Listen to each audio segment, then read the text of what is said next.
Okay, Ronel, I just want to congratulate you on your achievement. In your time span, I don't actually know how you get it right, but I'm so proud of you as my friend for releasing this first book.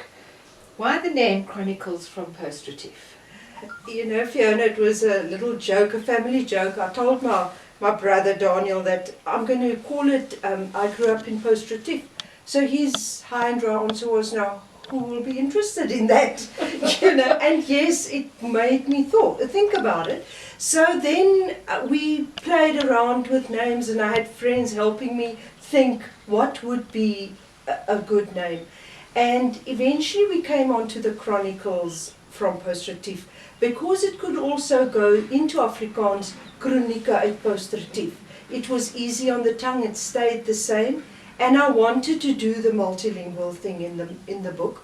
And Chronicles means from the Greek language, chronos, which means time. And traditionally, it refers to historic events written in a systematic way about natural, historical, cultural events.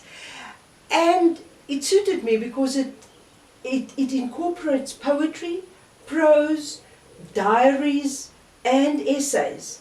And this is what my book is all about. There is not just one thing. There's times that you relax your mind and stop reading poetry as such, but also just having an idea of what happened in Retief in the years a long time ago.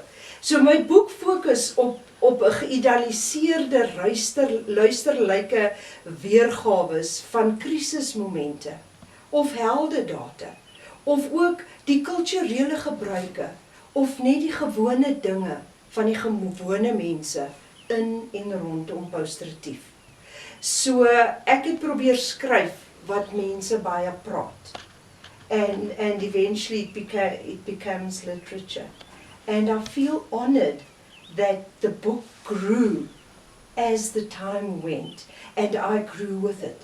And I stopped at times and thought, I don't think I can do this book anymore. And then someone will encourage, and I'll just carry on. So it was nice. And Chronicles of synonyms like tales, stories, history, accounts, diaries, journals, records, narratives, reports, personal versions, statements, descriptions, anecdotes, legends, sagas, fables, and parables. And if I think of those synonyms and you read the book, I think you'll see that I touched something of those synonyms without me planning it. The book just happened.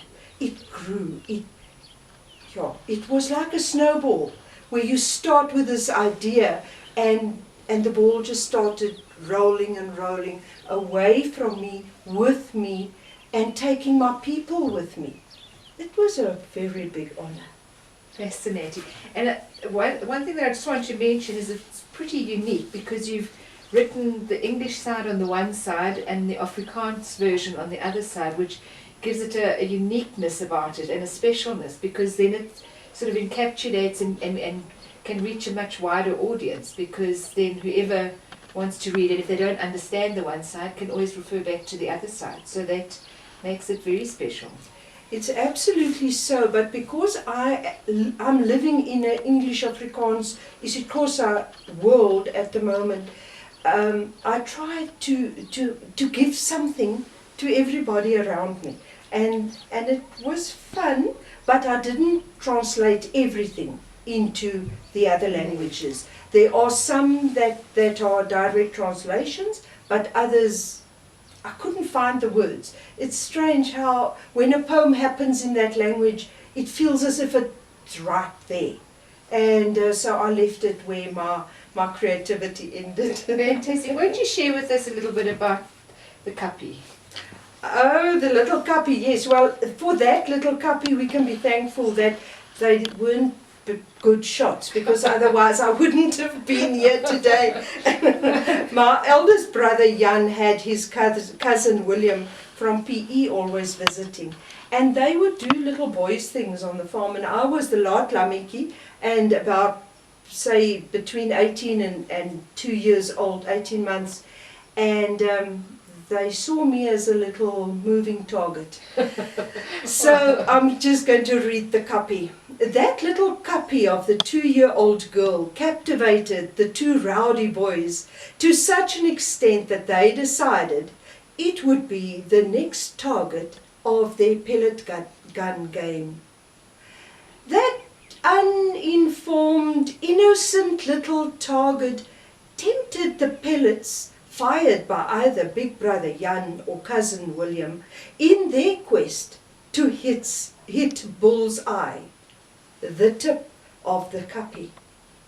But suddenly the aim was too low and the pellet sliced a path through the rows and rows of curly brown hair and left a bloody streak there. All their defences did not help to save them from a very good hiding, as well as seeing that dearly beloved pellet gun safely locked away for the rest of the holiday. That's fascinating and so amusing, and you can so relate to how you've written. I can almost see the whole little picture, which is so precious.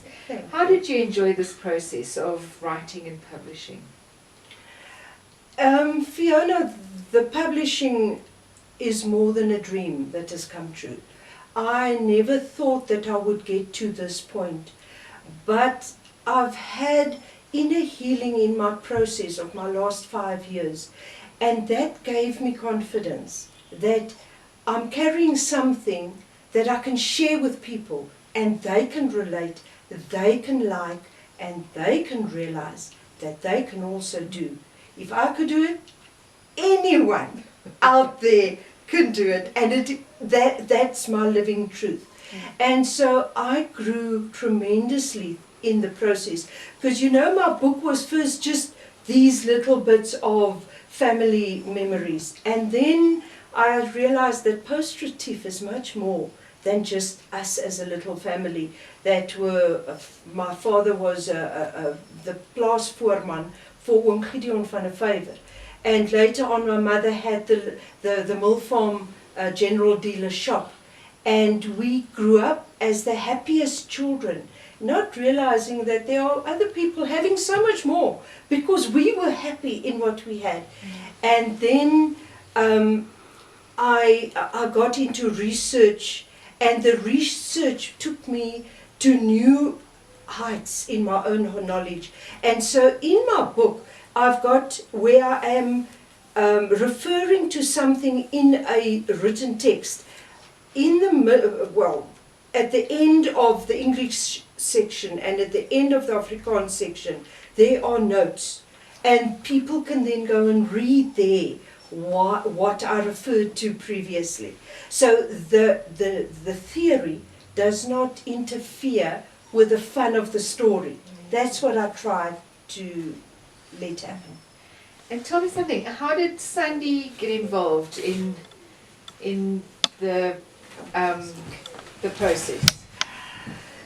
I also, as the book grew, I realized that I needed some photos or illustrations or something, and I was looking for photos. Are a little bit expensive when you start your first book, and then I remembered that there's a guy in our church at the Catholic Community Church that advertises on Facebook. So Sandy was my choice right here, homegrown, and I contacted him and we met at the library. Sandy, can you remember that afternoon? Tell us about that. For me, it was challenging, but very exciting at the same time, because I've been talking to some people around the province about writing and literature and so on. So when Ronel called me and she said she wanted to talk to me about illustration, I was like, this is it. This is what I want. Because it also means that now I officially have illustrations in someone else's book. Because it's one thing you do it for yourself, but it's the other thing to have someone else trusting you with their project. Wonderful. And what a privilege to be able to share in this first project with Ronel. Yeah. And I love your drawings. They're just so simplistic Yeah. and just such fun, but it depicts exactly what the story's about, which is fantastic. Well done, Sally. Thank you. Thank He, you. he caught on what I tried to ask him to do. Yeah. And that made a relationship that has built us to as artists, if you want to Yes. call that. Mm. You the artist, I'm the whatever. But it's been fantastic. I'm just sorry that it's a small little book. Yes. Because you know, if you look in the book, it's this minute little picture that Sandy's signature is with. But when we look at the big pictures, they are beautiful and big. And such lovely detail and depictions, and you just get the sense of that timing. It's just lovely. Yeah, I think that it being Chronicles, we've tried to keep with the history and come along with the book until a little more current as we are living it today. And there are gaps, unfortunately, so we will revisit post-Retief, I'm very sure. Sandy, and thank you for all your time spending with this task. It's been amazing. Wonderful. Thank you. Yeah. And so where to from now? Well, at the moment I'm discovering so many people that have stories about post-Retief that I do think that post-Retief will be revisited, but I dream of a big coffee table book where there's space to look, space to rest, where this feels a bit as if there's too much for a little book, you know. But as time goes, maybe those dreams can come true. And I'm busy with my next one as well. Wow, that's just incredible. I mean, I just don't know where you get the